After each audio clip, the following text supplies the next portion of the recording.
Hello, everyone, and welcome to episode 1 of the Soccer Podcast, Australia's #1 soccer talk show that brings you weekly A-League, Premier League tipping, debate, and analysis. My name is Shanon, and I played at professional clubs at Bolton Wanderers in the Premier League in England, in Brazil at Atletico Mineiro, and in Israel at Beitar Nezdabrook, as well as in Australia at St George Saints in the Premier League. For this episode, I'm joined by Alex Smith, former A-League player with the Wellington Phoenix and current Brisbane Roar women's assistant coach. Alex, welcome to the Soccer Podcast. Cheers, mate. Happy to be here for the first one on YouTube. It's pretty exciting. Very exciting. We've started a YouTube channel. And Alex, tell me, you've just returned from the UK where you spent some time assisting the training at Arsenal in the Arsenal Women's. Yeah, I know Joe Montemuro from my getting my badges, and yeah, went to Arsenal for a day, which was an eye-opening experience. Fairly inspiring because that's the top of the world pretty much, and Joe's gotten there on good coaching, and nice to see that an Aussie's doing really well over there, and just to see how they do things and the facilities there. It was just a really, really great experience. Now, talking, Alex, about the Premier League, the best league in the world, we're going to be doing some Premier League tipping for match week 22 of the Premier League. And talking about Arsenal, they kick off the action tonight against West Ham. I wanted to get your thoughts on that game, and what's your tip? I think I'm going to go with Arsenal in this one, even though it's at West Ham Stadium. But I just think after the last couple of weeks, losing to Spurs pretty badly, I think Arsenal will be looking to bounce back and make a little bit of a statement, saying that they're there for the top four this year. So I'm going to go with Arsenal. I agree with you. I think Arsenal, they're going to be too strong for West Ham. I think Arsenal, they really are playing free-flowing football. They're attacking football that they're playing. They like to get in behind the opposition and obviously create as many chances as possible, similar to what they did under Wenger, but now under an Emery. It's much of the same. It's possession-based passing and percentage ball, which is really pleasing to see. But I just think they got too much quality for West Ham, who have been really inconsistent all season. Arsenal, the key men, Aubameyang and Lacazette, they're firing now on all cylinders. And I just think, they're going to control the game. And West Ham, they've really got these defensive issues that Manuel Pellegrini, what a top manager he is, but he's really struggled to kind of deal with that issue at the back with Masuaku and Ogbonna, even Zabaleta, with all his experience. They've really, really struggled, West Ham, in that department. Yeah, they've they've been a bit inconsistent. Some games they look like a top 6, top 8 team, but then other games, you struggle to see how they've done it. So I just think that Arsenal, like you said, they just got a bit too much quality, and they'll come out on top at the end. Yeah, I think so too. And I think just lastly on West Ham, I think their captain Mark Noble, what a leader he's been. He really does do a lot of work in midfield for them, and in the front third as well, Alex. We've spoken about this on numerous occasions. Felipe Anderson and Hernandez, the little P, and even Yarmolenko when he wasn't injured. The quality that they've got in that side, in that final third, is really something. So it's good to see them, all those players chipping in. I just think they need a little bit more consistency in terms of a goal scorer. They kind of share the goals around, but if one or two of their players manage to get 10 to 15 goals a season, what a difference that would make, in conjunction with obviously fixing up those defensive issues that I just talked about. Yeah, definitely. I think they could use a world-class centre back. That would probably be the #1 target for me if I was coaching them. And then obviously probably a defensive midfielder. I wouldn't be too worried about up front for me. I think they've got enough quality up there to share it around and to be okay sharing it around. But I just think that back half of the field is where they really struggle. So we'll see. They're at home. They got a good manager. And if they show up on the day, I could see them nicking a draw. But got to go with Arsenal on this one. Yeah, we all know when you get a new manager at a football club, it does take time for him to get his philosophy across to the players, and no doubt that's what's happening here because Manuel Pellegrini, a very experienced manager, managed Manchester City, Real Madrid, Malaga, very experienced manager. And obviously Arnautovic now, I don't know if you've heard the reports, there's been some talk that he's off to China, at least I know there was an offer, but he's their talisman, Arnautovic, so we'll see what happens. But in terms of the game itself, I agree with you. I think it's going to be Arsenal taking all 3 points. But let's move on to the next game, Alex. Yeah, we've got Brighton, Liverpool. Liverpool obviously coming off that loss to City. We're looking to bounce back. Who do you think is going to win this one? No doubt Liverpool. I think it has to be Liverpool if they to maintain their charge at the top of the Premier League. Liverpool, they really have to win this one against Brighton. They're a struggling team. They're in the bottom half. Results as of late for Brighton haven't been too bad. I think they've had a draw and I think a win in their last game. But I think Liverpool, they'll be too good. I think when you've got players, Alex, like James Milner, the versatility that he's shown, and even Jorginho Wijnaldum, the way he controls so many of the games that he's involved in, and Henderson, and of course, not to mention the front three, Salah, Mane, and Firmino. I mean, they're all in form now. They're hitting their straps now at the right time of the season. And defensively, they've fixed up all their issues. I mean, this time last year, they were woeful. Now they've got Alisson, they've got Van Dijk, the world's most expensive goalkeeper, the world's most expensive centre half. So they're looking to obviously bounce back from what you said, that slip up last weekend. City, I just think they've got too much quality against for Brighton. Yeah, I mean, I think I'll probably agree with you. I think this is a huge test for Liverpool. It might not seem like much, but just in terms of their mentality, over the past sort of 5 years, Liverpool have been there or thereabouts and then seem to drop the ball at the wrong moment or mentally maybe weren't there, which they have been this year. That City game would have taken a lot out of them. If they won that game, that was pretty much the title race done and dusted. So this it'll be interesting to see if a little bit of doubts crept into the players. I think Liverpool are going to win. However, I think it's going to be a big test for them, and I'll be interested to see how they go. This game will show a lot about Liverpool's chances for the title, and how easy it's going to be for them. If they run out, big winners here, 4-5-0. Then I can see them kicking on and winning the race this year. But I'll go with Liverpool as well. All right, well, that's right. I mean, you got to show, as a team of champions, if you want to be potential champions, you got to show that resilience and that character. So it'll be interesting to see how they pan on. But I wanted to get your tip now for the next game, Alex, between Burnley and Fulham. Yeah, I've got this one down as a draw. I think both teams struggling a little bit, and I don't see either one coming out on top. So I've gone with a draw on this one. Fulham playing a little bit better than the last time we spoke, but neither of these teams setting the world on fire. So just gonna go with a very defensive contest and maybe a 1-1 draw in the end. I think it'll be a very tight encounter. I think both teams obviously have had their issues. Fulham are obviously well down the table in the relegation zone, and Burnley, much to the contrary of last season, are finding life in the Premier League very, very difficult. I think their squad is very, very thin, Burnley, and I think I've actually tipped Burnley to win this game. I think just on the basis that they are finding a little bit of form now. They have won, in fact, their last 2 Premier League games. Fulham lost to Arsenal last weekend.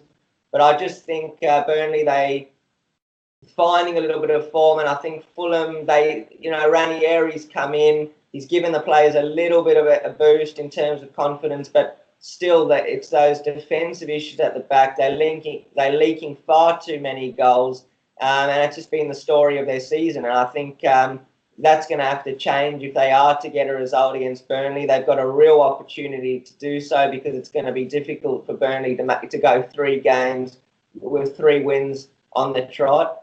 But key players for Fulham that are going to have to step up are obviously Mitrovic, Kamara, the striker, Schürrle, Sessegnon. They've got the players, Alex, to hurt Burnley. But I just think it's going to be tough. It will be a tight game, as you mentioned. But we'll have to see how it pans out. Yeah, I think this one's tailor-made for Ranieri, really. Burnley away. They'll just sit in quite deep and try and catch them on the break with, the likes of Sessegnon, Shirley, some pretty quick players, which I think they can probably catch Burnley out on the break. But also I see Burnley scoring at home. So, yeah, I've gone with a draw on this one. But we can move on to the next one. We've got Cardiff. Just before I just wanted to touch on those defensive issues. I mean, Callum Chambers and Fosu Mensah and, I think who else have they got at the back there? They just leaking goals for them. And, I mean, how do you stop that? Yeah, I mean it's an interesting one. I've obviously been a part of teams that gave up a few goals, and then pretty much the same back four the previous year was giving up no goals. So it can be a case of things just aren't going your way at the time, or it could be small tweaks that someone like Ranieri is going to come in and he's going to be able to they call him the tinkerer. So maybe he's just getting things right and figuring out exactly what's going to make them, a better team going forward and keep them up this year. So it could be a number of things, but definitely something they need to fix. Yeah, well, what I think's gone wrong at Fulham, Alex, is the fact that, this is a team that came up from the Championship. They did incredibly well in the Championship. They literally outplayed pretty much every team in their way to the Premier League. And then they reached the Premier League, and then they signed an awful amount of players. It was almost like panic buys that they've come to the realisation that they're in the Premier League, that they're needing to compete and maintain their Premier League status. And hence the fact they did go and get, quality players like Schürrle and 1 or 2 others. But I think that's really hurt the team dynamic, and it's kind of broken the good work that they did coming out of the Championship and entering the Premier League. And the players haven't yet gelled. That's the way I look at it. Yeah, I mean it's a tough one, and it's amazing that in this day and age, with so much history in the Premier League, that teams can still manage to do this when they come up from the Championship. The only goal if you come up from the Championship the next year should be to stay up. I know it sounds a bit backwards and maybe not too lofty of a goal, but you have to consolidate your position in the Premier League the year after you come up from the Championship. You can't just go out and buy players like Shirley and spend a lot of money on players that if you go back down that they won't be there. So I think that they have had a few panic buys. I don't say panic buys is a bit strong, but maybe some ill-advised signings in your first year coming back up from the Championship. So if anyone can get it right, I think Ranieri can. So it'll be interesting to see the second half of the season. All right, well, let's move on to the next game then. No worries. We got who we got? We got Cardiff at home to Huddersfield. What are your thoughts on this one? My tip, Alex, for this one is Cardiff. I think Cardiff, they are 17th in the table, so they're not in the relegation zone. They're just outside it, and I think that's very much down to their team spirit. And Neil Warnock, the manager, he's done a terrific job with the team in managing the expectations of both the fans and the media. I think he's done a really good job there. And, they have shown fighting spirit. They've got some decent players, Cardiff. Junior Hoylett, who used to play at Blackburn, and 1 or 2 others. Bobby Reid, he's been exceptional. He tends to score a few goals for Cardiff, which is doing the business because they, as I said, they are now outside the relegation zone. So they do have some good players as well as Harry Arter who's controls the midfield for them. But Huddersfield, Alex, I think they've got too many problems. Wagner's side, the Terriers, they've just got too many issues for me. Defensively, they're poor, and going forward in that attacking sense, they equally as poor. I think something's got to change there. They've got to improve. They're not clinical in front of goal. They don't have that killer instinct. And when you combine those two together, both their defensive issues and their attacking issues, it doesn't make for a great equation, a great formula. So I've gone with Cardiff on this one. Cardiff, they are at home. And Huddersfield, here's an interesting stat for you. They've lost 5 out of their last 5. So hence, that's my decision to go with Cardiff. Yeah, I'll agree with you on that one. Cardiff at home. I've just got back from England, obviously, and it may not seem like much because it's only England, but to travel over to Cardiff is it's a bit of travel for England. I think Cardiff they're pretty strong at home. Warnock's he's a lot of things, but he's a good manager. He's been around a long time, and they're playing some good football. One win puts them in I think 15th position. So.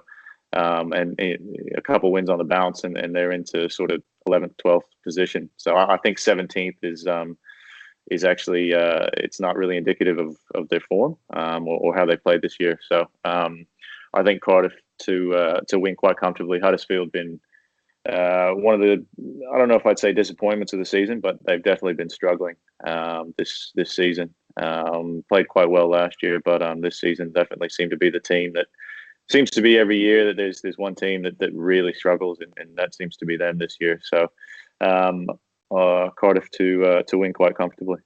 I agree, and I think Huddersfield, for me, I did tip them to go down to the Championship. So there you have it, all on the Soccer Podcast. There's our tips. But let's move on to the next game between Crystal Palace, Alex, and Watford. I want to know your thoughts on this game, how it's all going to go. Watford have been one of the surprises of the season so far. Anyway, they've got some quality players, but I didn't see them in what are they in 7th or 8th, I think, at the moment. So I've got Watford to beat Crystal Palace away from home. Yeah, same as me. I've gone for Watford. I've been very, very impressed with what Javi Garcia has managed to do at Watford since he's taken over the club. What I really like and what's really admirable and attractive about Watford is that they get the ball down and they play that possession-based football, and they've got the players, Alex, to do it. You've got Delafeu and Pereira, who's been exceptional, both of those players, and then obviously the club leader and icon Troy Deeney, who gives everything for the club. They've just been exceptional, and even Cathright, who's the defender for Watford, he's been exceptional all season. They've got quality players. I think the manager's philosophy is starting to rub off, and the players are starting to really take hold of it. I think Watford, you mentioned surprise package of the season, but they've been really exceptional. But Crystal Palace, in terms of what they've been doing, I think they've been really up and down, very inconsistent all season. But results as of late, Alex, have certainly gone their way. Andros Townsend's now stepping up for them, scoring absolute stunners of goals. And then you've got Wilfred Zaha, who, when he plays, Crystal Palace seem to do well as well. And Milivojevic, the centre mid, the captain, he's been tucking away a few penalties and taking some good free kicks. So I think it'll be a good game, but I just think in terms of edging it, you've got to go with Watford. Yeah, I think, like you said, they play pretty good football. I think they've got a good balance, which is key to any one of the sort of the lower bottom half teams doing well. You have to have a good balanced squad, and also being able to be adaptable, I think, is a massive thing in the Premier League. They can lump it up to Deeney if they need to, or they can play that possession-based football if they want to as well. So Crystal Palace, for me, pretty one-dimensional. You're depending on a couple of people, Zaha in particular. So I just think away from home, Watford having that little bit of adaptability to trouble Palace quite a bit and take the 3 points. All right, well, let's move on to the next game then. We've got lowly Southampton away at Leicester. Okay, well, what are your thoughts? It has to be Leicester, Alex. It absolutely has to. They had a great win against Everton last weekend. So Leicester City under Claude Puel, they're playing some good football. It's much of the same, really. It's Jamie Vardy who comes up with the goals. Although he has struggled to kind of find, his feet in this new system that Puel's put out. But it's much of the same. It's counter-attacking football. They hit teams on the counter on the break. But it's effective. It works for them. And I just think against Southampton, they haven't won a game in 3. And obviously Mark Hughes was sacked. They've got the caretaker managers come in. They're really finding it difficult. I think I've spoken to you a few times about their key players needing to do more for them. Obviously their key players would be Danny Ings, who's only got 4 goals this season. He's a striker. He needs to add to his tally. Nathan Redmond, he's an absolute talent. He's a winger. He puts a lot of good crosses in and balls into the penalty area. But, he needs to also increase his goal-scoring ratio as well as his assists. But I just think, I think Leicester City, they're in the top half of the table. Southampton, to the contrary, really, really struggling. So I've gone with Leicester, and they're at home. What's yours? I'm going to go on a little bit of a limb here. I'll pick a draw on this one. I think that Southampton aren't as bad as team as their position in the table suggests. They've got some very quality players, and with the style that Leicester tend to play, I think this game suits Southampton a bit more than it does Leicester. It's going to come down to a question of how much Southampton wants to attack. If they sit off, they're away from home. If they sit off Leicester, I don't know if Leicester have the quality to break them down. Have a compact defense. I don't know if they have the quality to break that down. And with the likes of Redmond, Danny Ings, or Charlie Austin, whoever plays, I just think that they've got the ability to catch them on the break and get something out of this game. Leicester quite comfortable at the moment. Southampton not so much. New manager as well. I just think there's a lot of things in Southampton's favour for this game to nick a point away from home. So that's my tip for this one. Perfect. And then we've got Chelsea, my team who I support. I'm a Chelsea fan, as we all know. Chelsea taking on Newcastle. How do you see that one going? I think Chelsea will win quite comfortably. Stamford Bridge, very tough place to play. You hear that coming out of pretty much every sort of ex-player that writes a book or comes out in the press.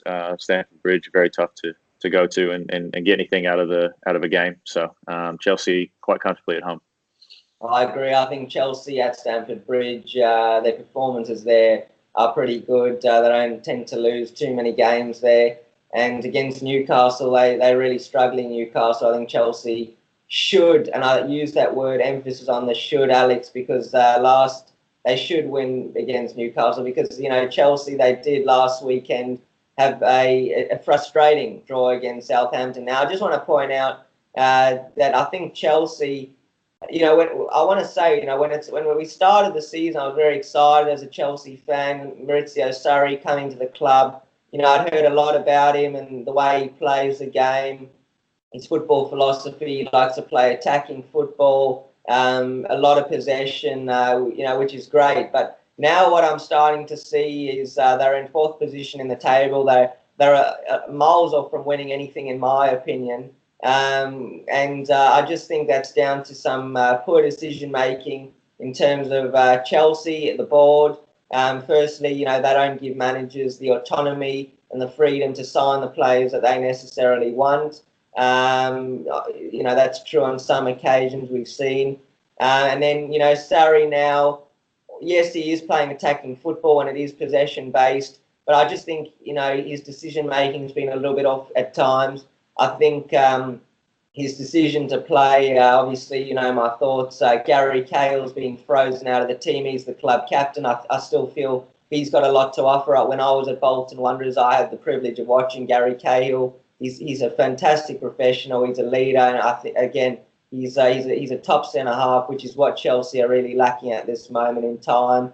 Conte is never a box-to-box midfielder, so Sarri's, I think, wrong in playing him in that position. I know he has scored a few goals this season, but let's be honest, it's only been one or two.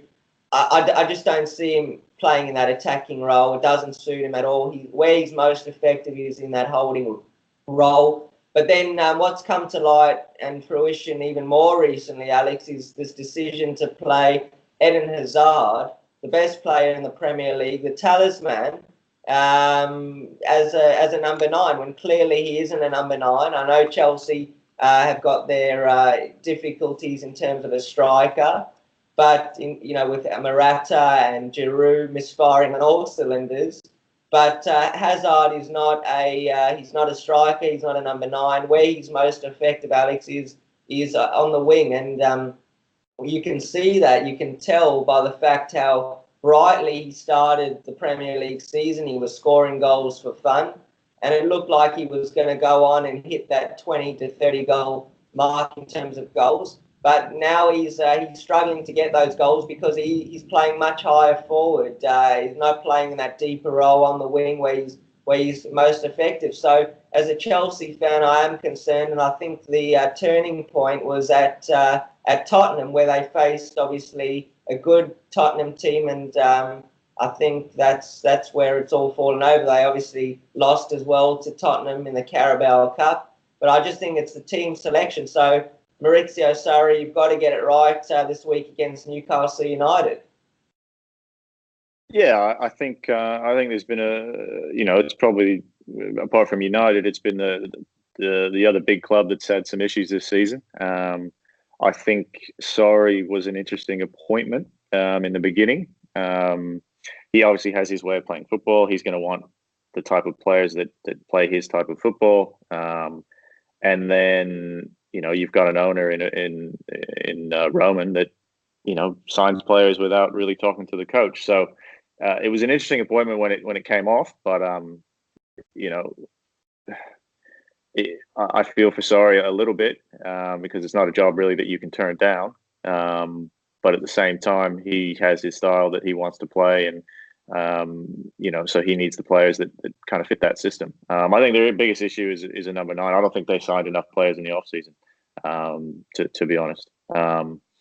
They needed another 1, probably 2 quality, world-class signings, and a club like Chelsea should be able to attract world-class players. And I think the trouble started before the season, and the lack of real big name signings. I've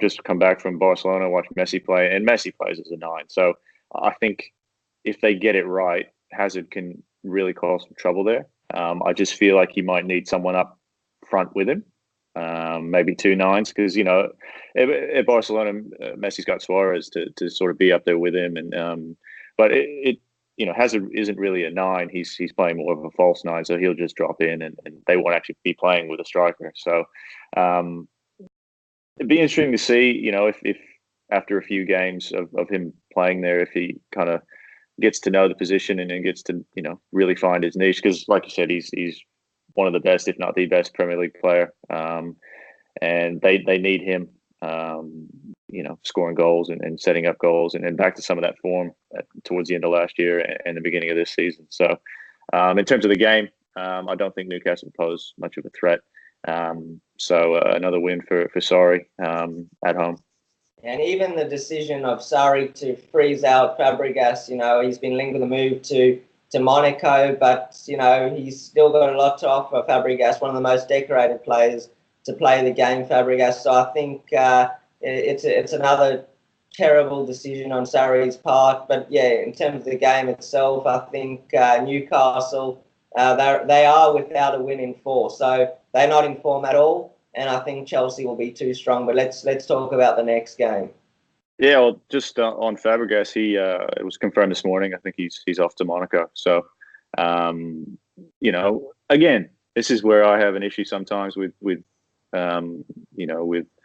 with players and things these days. It's Sarri's team, so he can, he knows what he wants, and if he doesn't win, he's going to get sacked. So, if I'm coaching a team and Fabregas, great player, obviously. Gary Cahill, great player. I mean, no one's going to question, what their quality is. But Sarri obviously has in his mind the way he wants to play or what he wants to do, and it may not seem like the obvious way to play with the players that he has, but at the end of the day, he lives and dies by the results. So if I'm managing a team and it means me getting rid of someone with the quality of Fabregas, or a Cahill, then I have to do it because I could be sacked in 2 months, which is the nature of the beast these days. Which it's not how it should be, but that's the way football's gone.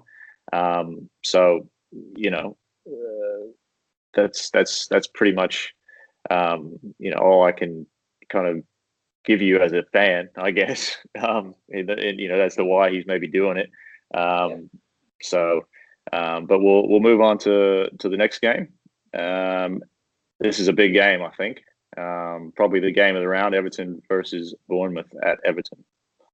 Yes, so Alex, I've gone with Everton because I know they are coming off a loss last week to Leicester City, but I think overall the work that Marco Silva's done has been, something that's been incredible. Obviously on the back of Sam Allardyce being sacked, but I think attractive football they're playing. They've obviously recruited very well. Theo Walcott, it's great to see him getting some assists, some game time, some goals. He's added that to his game now. Even other players like Digny and Richarlison, exciting players they've got at Everton, and I think they were on a bit of a run, but obviously Leicester City halted that a bit last week. And I think, Bournemouth, they just can't buy a win at the minute. They've really, really struggled. It's funny. It's a funny game, football, because they were absolutely flying for a few years now. They've consistently been a top of the table, top half team, but they just really can't buy a win at the moment. I don't know what's happening at Bournemouth because obviously they are a quality team. They've got some good players. But for one reason or another, Alex, they just can't seem to get it together. I think maybe confidence is an issue. They just, again, cannot buy a win at the minute. So I've gone with Everton. All right, I've picked another draw on this one. I've seen to love a draw this round, but I just think Everton a little bit of a dip in form as of late, and I just think the organisation of Bournemouth, over the past few years, we've seen it. I think is just going to be too tough. I think Everton are missing one quality attacking player, which I think I've sort of read that in the papers and that they might be going after in the transfer window. I didn't even realise that Richarlison was a winger, but he's been playing up top sort of as a stopgap. So, if they sign a quality number 9, then I can see them, really pushing for a top 6 finish next year. But at the moment, like I said, a little bit of a dip in form. They are at home. However, I think Bournemouth doesn't really affect them too much. They seem to go places and get results. So I've gone for a draw on this one. Possibly quite an open game if fairly stable on the table, both of them. Same amount of points, both on 27 points. So see it being a really good game, but neither team to take the 3. I've gone with a draw on this one. Okay, let's move on to the next game. This, I would say, is the game of the round, Alex. We're talking about Tottenham versus Manchester United. Yeah, look, I think a lot's been made of United and how well they're playing, and Ollie's obviously got them having fun again, but they haven't really played anyone with any quality as of yet. So this is we'll find out just how good of a time that they're having, and how much of effect Solskjaer has had on the team. I am obviously a born and bred United fan, so I'm going to pick United in this one. Even though my gut probably says another draw. I just think Spurs at home, very quality team. But, form something that you can't really ignore. And that's 5 on the bounce now for United. So I think the key is going to be, the likes of Eriksen and Son. They run that team. Kane, half the time all he has to do is just put his head down and strike through the ball and it's in the net. But those two really run the Tottenham team. So I've gone with United, but I could quite easily see this as a draw or even a Spurs win. Yeah. You get the full spectrum there, Alex. But I've gone with the Tottenham win because I think, like you correctly alluded to the fact that it's been games that Manchester United really should have won. They've beaten Huddersfield, they've beaten Newcastle, and 1 or 2 other teams. I think they made it now 4 wins in a row, which is great for them. And they are playing under Ole Gunnar Solskjaer with a lot more freedom. The players are allowed to express themselves, and they're benefiting from that. But I dare say the fairy tale start will now finish at Tottenham this weekend. I think Tottenham, this is the real test for Manchester United. I think this is a game that, Tottenham are a great side. We've seen that the whole season, really. Their away form even's been spectacular. They've beaten Chelsea, who are a good team, and they were flying Chelsea until Tottenham came along. So I think it's going to be a big ask for Manchester United. I think Tottenham, they have too much quality. Pochettino, he's obviously linked with the Manchester United job, so he'll want to. He's got some impetus to go out and get the 3 points. Not that he really needed it. He obviously wants to keep charge at the top of the table and try and even win the Premier League. But yeah, just you've spoken about the quality that they've got with Eriksen, Lamela, Sissoko. And they've got that great balance in the team as well with the Colombian centre-half and Toby Alderweireld and the Tongan and Lloris. What a goalkeeper he is. So they've got that real team balance, which you said correctly is so important. I just think too much quality. Harry Kane, I haven't even mentioned him, and look what they've got. But just on Son, he's obviously away at the moment on international duty with the Asian Cup, and he's spoken about how difficult it's been to leave the team at such a key stage of the season. But still, in terms of the game itself, I think it'll be quite a close game. I can see that centre of the park being absolutely crucial to the way this game pans out. But I think Tottenham, Alex, just too strong. Yeah, it'll be. We should know in the first 10, 20 minutes, just by the way United come out. If they come out with that attacking intent that they've sort of been showing, I've read a few. I've read books, Roy Keane, Michael Carrick, Wayne Rooney, all these books that talk about Ferguson, and they don't really praise his tactical knowledge or anything like that. They always praise his playing the United way, which was attacking, entertaining football, which I think they lost under Van Gaal, Mourinho, and Moyes. And Ole's obviously he came through with Ferguson and all that sort of stuff. So I think he's got him doing that again. I think it might be a bit early for it to be ingrained in them, though. After being with Mourinho for a couple of years, who has a bit of a negative style of football, gets results and gets trophies. But it'll be a real test for both teams. This is a big game for Tottenham as well. I can see it being a draw. But I've got to go with my heart on this one and go with United. So we'll be watching with bated breath. Really interesting to see how United come out.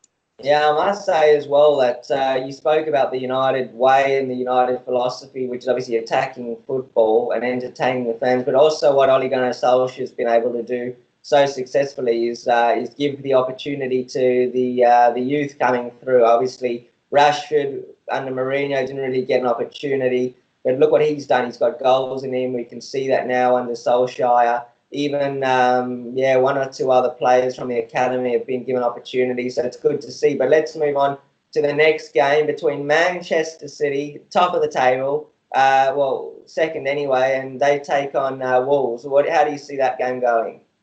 Yeah, I think the last time we spoke, they actually were playing each other as well, or maybe about a month and a half ago. And I tipped a City win then, and I'll tip a City win now.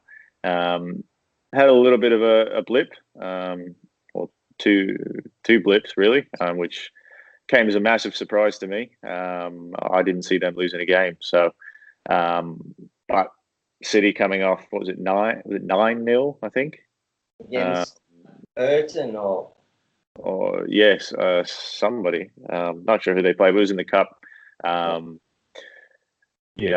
just shows me that they're probably a bit angry about where they find themselves at the moment in second position. They had no business really dropping any points. So I think City to win quite comfortably, even though Wolves are a decent side and playing half decent football at the moment. So City to win for me. I've tipped City as well. I think they have to win, obviously, Alex, if they are to, go on and, keep pace with Liverpool. So they have to win this game, and they're expected to win this game against Wolves. But I will say that Wolves, the last time these two teams met, Manchester City and Wolves did cause them a problem or two. It wasn't all one-way traffic by no means. I don't know if you recall. I think it was Bolly, the centre back for Wolves. He had that offside goal with the whole VAR debacle. That's right.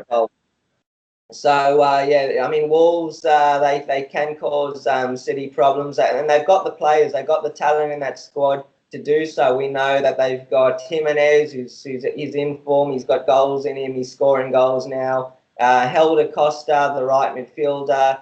We were obviously, me and you were big fans of Neves and the way that he he controls that midfield, and defensively as well. They're not too bad. So credit must be given to Wolves and the job that Nuno has been doing. But again, I agree with you. I think City they have to win this game, and I think they will. Yeah, definitely. Like you said, they've got to win every game now for the rest of the season. So I can't see them letting it slip. Although I said that about a month ago. So I just think they're the best team in the Premier League in terms of overall, balance of the team and quality. Whether or not that translates into a title this season, I don't know.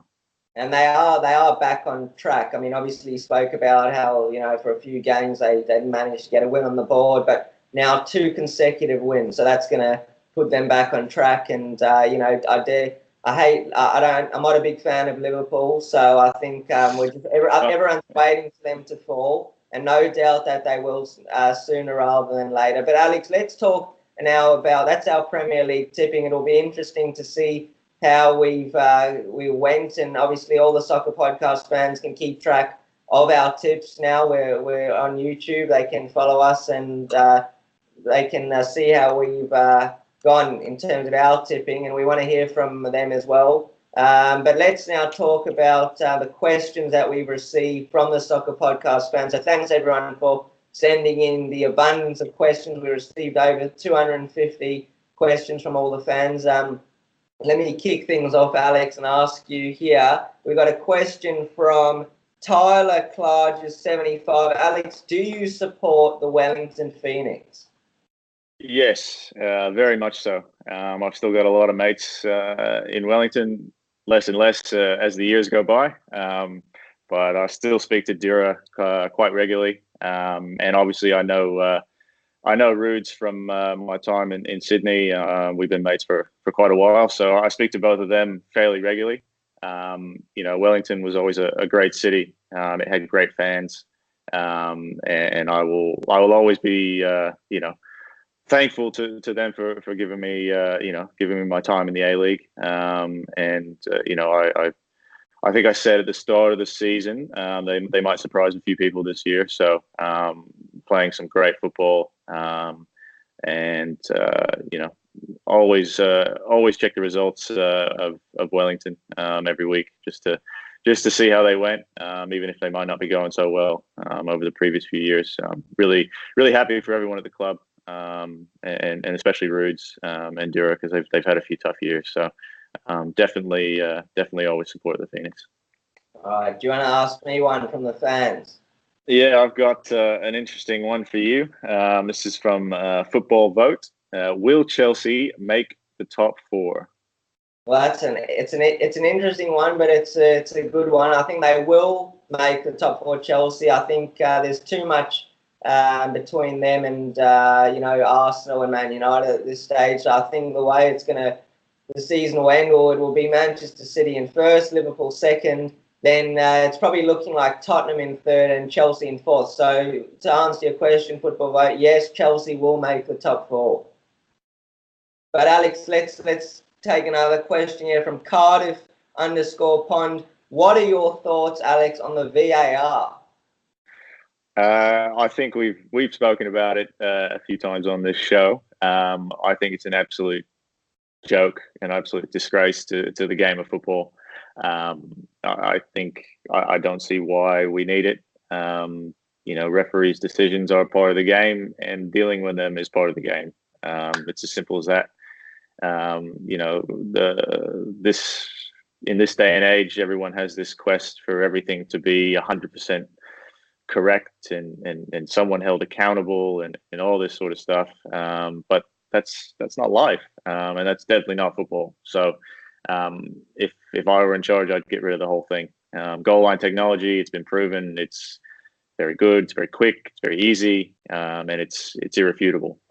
So I think that's something that no one's had an issue with. Whereas this seems to go on every single week, and it just I wouldn't even want it in the Prem, or anywhere World Cups. I wouldn't want it anywhere. I don't see how it improves our game. I really don't. So to answer that question. Well, it is a big debate, and I think we will be doing another debate between you and myself on the VAR. We'll do a dedicated episode, and we'll debate it back and forward, so people can get the full insight into that one. But let's move on to the next question. No worries. This one's from Matt George 7. Will the Central Coast Mariners sign anyone in January? Well, I hope so for the Central Coast Mariners' sake. I think their recruitment this season's been dreadful, to say the least. They did manage to get, one or two players in. I think, that experienced player who got sent off last week, recruit Tommy Orr came in, Ross McCormack. Those are three, good players that have come in, but McCormack's obviously already left the club, and in the off season, in pre-season, too much distraction over one particular person, not even a footballer. I won't even mention his name on my show because he isn't a footballer, but that was causing too much of a distraction. I think they're paying the price for that. They're now bottom of the A-League ladder, but I think they have to sign a player, or definitely at least one or two, if they start putting things right. I don't know who they're going to sign, but one thing's for sure is, to answer your question, they must sign players if they want to improve. But I've got a question for you now, Alex. So this is from Brody John. If you could play for any team, who would it be? It's got to be It's a bit of a loaded question. If I could play for any team, I think I'll go with two, just to give you two, maybe a little bit of an insight to the modern professional footballer. If my heart's speaking, I'd play for Manchester United without a shadow of a doubt. If my head's speaking, I'll pick some team in China, maybe Shanghai, or someone like that. For the sole reason of how much money I could be making if I was playing there. So that's something that's a recent development, maybe the last 10, 15 years, that, players are having to choose between, boyhood clubs and what their heart's telling them, and and massive sums of cash. And so I probably couldn't choose. I'm not I'm not as good as man as Jamie Vardy is, although he's still making a decent amount of money. But probably one of those two options for me if I could have any choice in the world. So I've got one for you from Gabby Phillips. Did anyone inspire you to make this YouTube channel? And if so, who was it?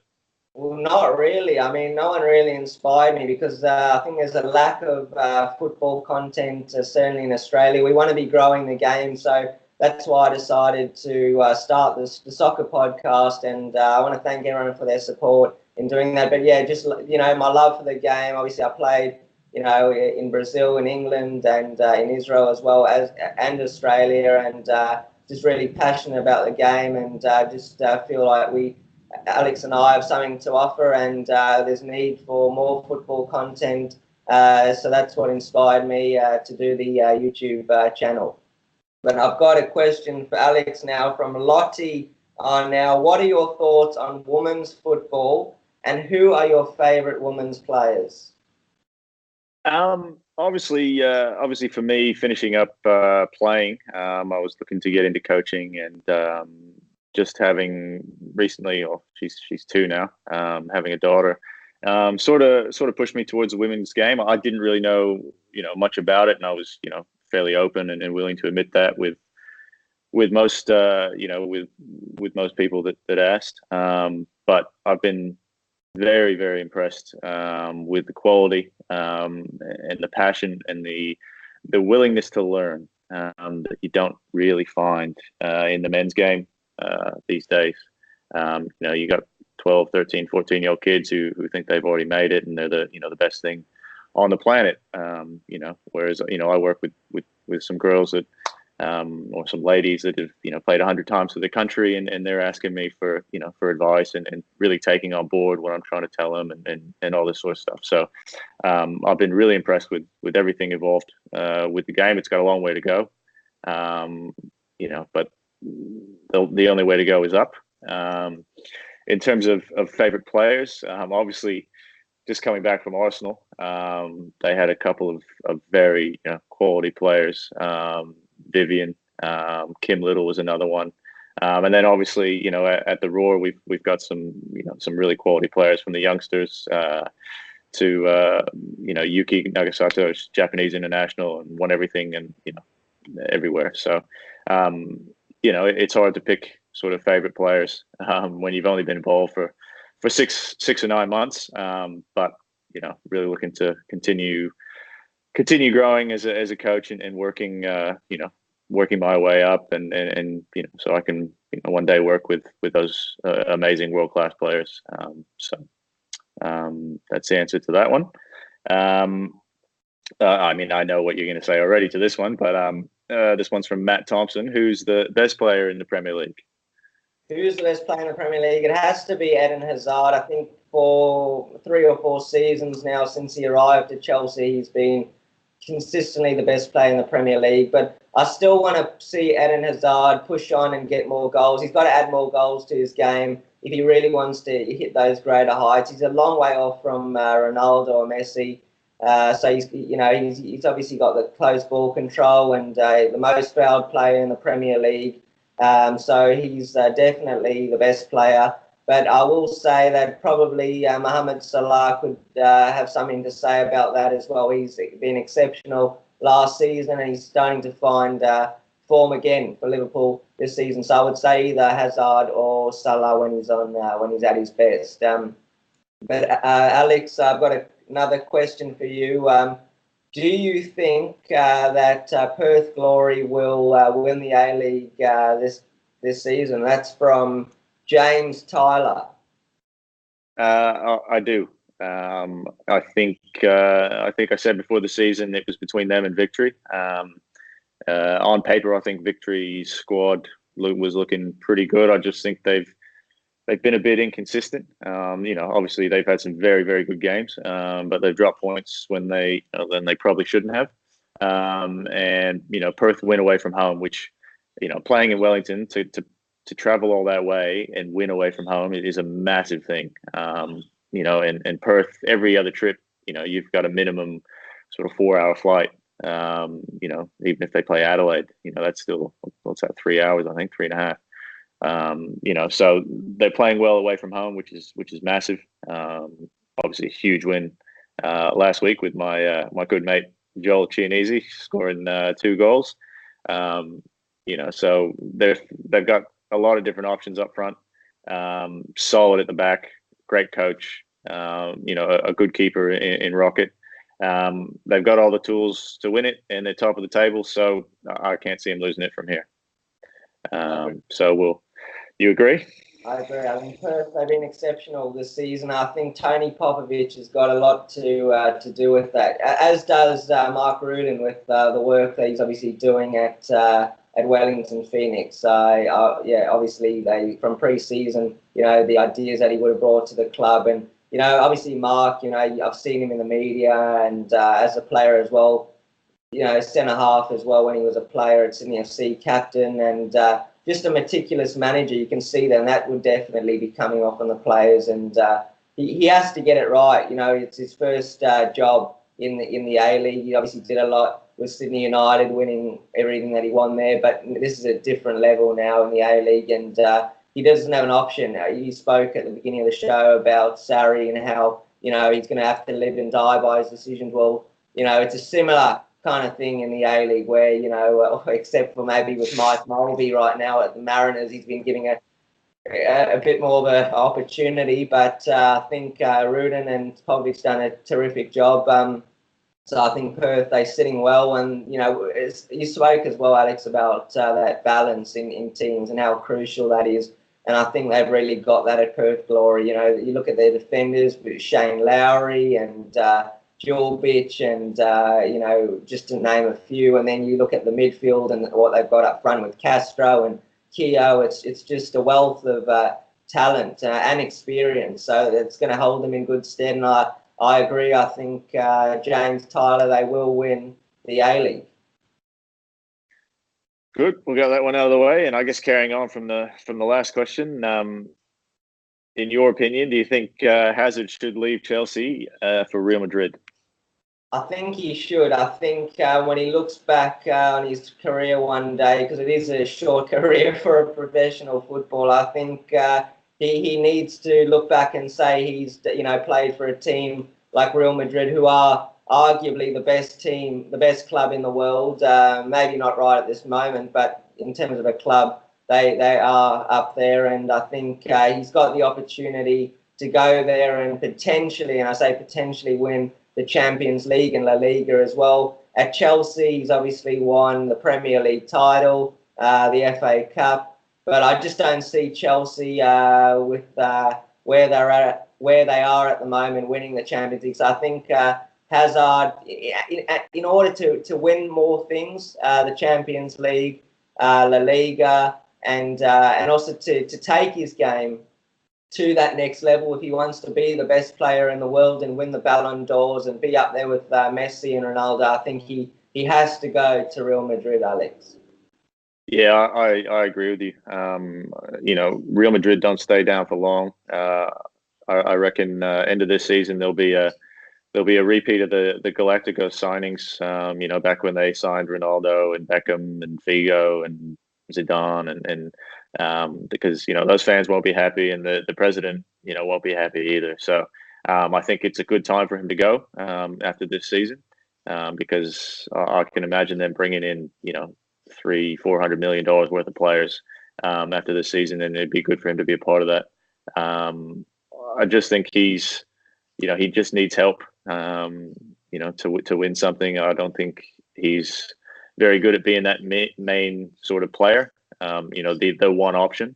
So I think it'll be good for him to go at the end of the season. That one was from Nev Harrison, just so we're okay, Nev, you got your shout out. So I want to ask you, Alex, from Paul Heath 23, can Manchester United make the top 4?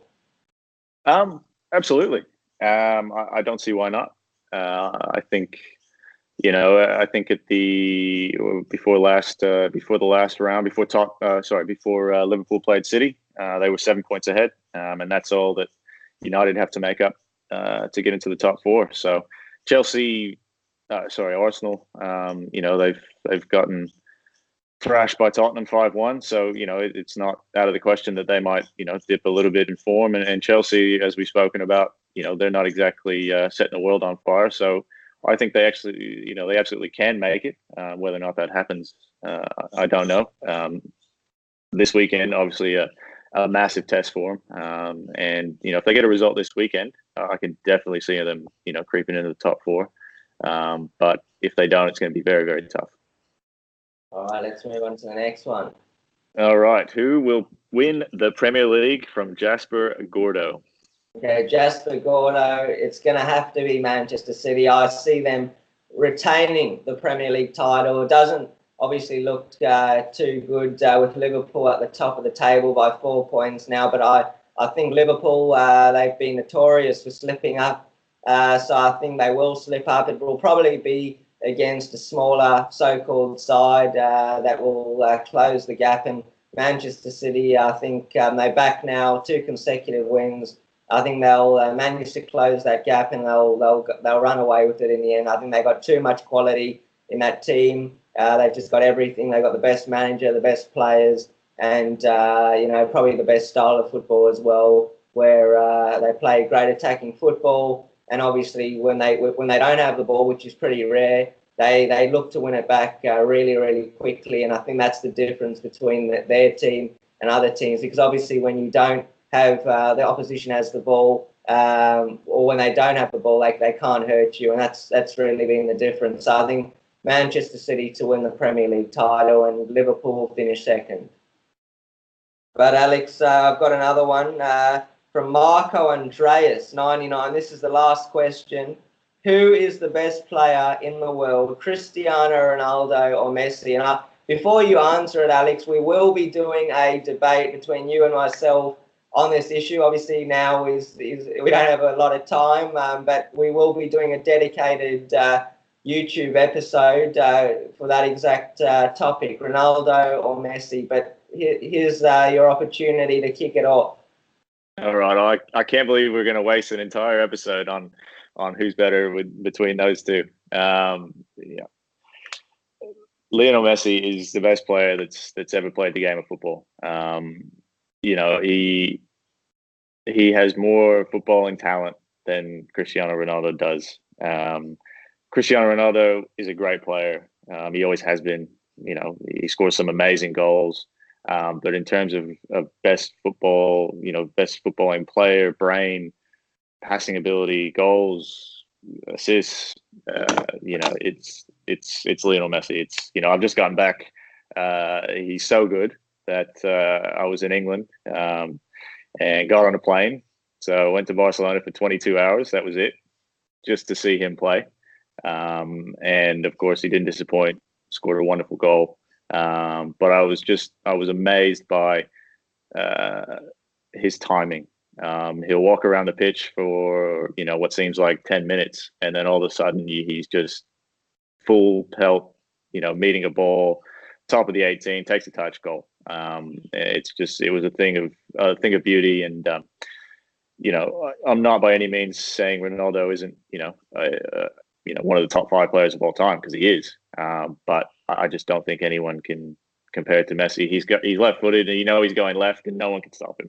This is the reason, Alex, why we're going to have a dedicated episode, is because you've gone for Messi, and I dare say you're a little bit biased having watched him play. And I don't know if you've watched Ronaldo play, but I've got 4 reasons, which everyone's going to have to stay tuned for to hear in that dedicated episode, why Cristiano Ronaldo outclasses Leo Messi as the best player in the world. But Alex, thank you so much for joining me for episode 1 of the Soccer Podcast. Oh, thanks so much, man. It's been a good pleasure and an interesting experience doing it on the video. Well, everyone can stay tuned. There's going to be a lot more to come from the Soccer Podcast. But everyone, that brings us to the end of today's show of the Soccer Podcast, Australia's #1 soccer talk show. If you enjoyed the episode, make sure to smash the thumbs up button. Don't forget to subscribe and follow us on Instagram But until next time, it's goodbye from the Soccer Podcast.